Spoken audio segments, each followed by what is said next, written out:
All right, so I'm gonna go over our stance here and then some cues into our drive phase. In addition to doing the stance and the drive phase, we need to work on that with some lifting stuff, which I'll send you as well. A lot of the other phases are gonna be done through track, so it's really just specifically this that I want you to work on outside of track. Now, you're gonna put your strong foot forward, so I'm gonna use this as our start line, and what I want is I wanna sit my right foot up so it's about a foot away from the line. All right, this is going to adjust relative to the person, and I'll explain that in a second.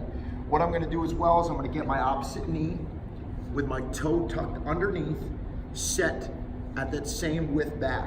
I'm going to put my hand on that line. Now, a big thing is make sure you don't get too wide. I'm going to face you here for a second. Make sure you don't get too wide with your stance. You want to be somewhat underneath your hips, maybe even a little bit tighter on that. If not, you're going to start to spill out to the side on your starts. Again, foot behind, drop that knee to the same spot, toe tucked underneath. I'm gonna put that hand on the line. I'm not gonna do that just yet though. I wanna explain this angle of this shin, which is really gonna determine if you have the right stance or not.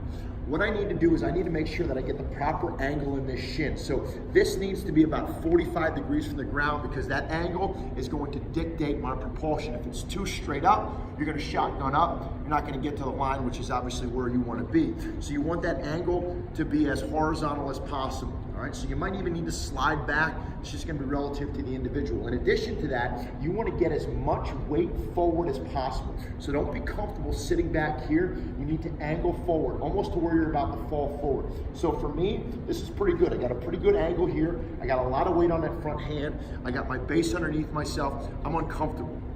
Another thing, that hand, a lot of people put that hand all the way up here. It's gonna be wasted motion. You're stronger from this compact position and less movement if we keep that hand at our hip.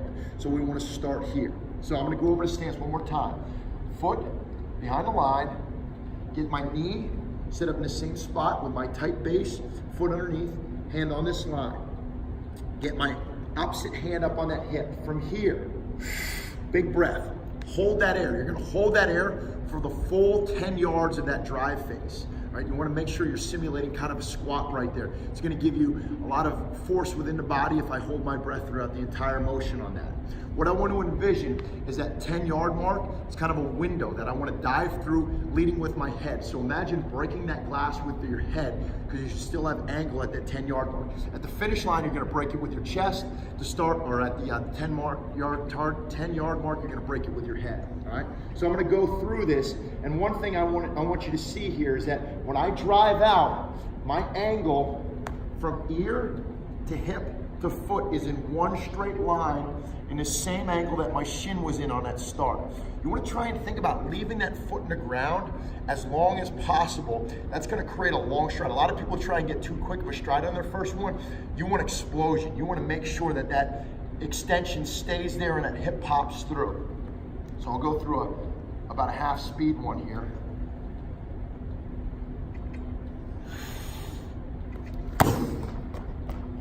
Now, you can see I put a lot of force through the ground on that front foot. Actually, the surface stinks, my foot slipped out, but that's what I want. You really got to dig that foot in so you can get as much drive through that hip as possible.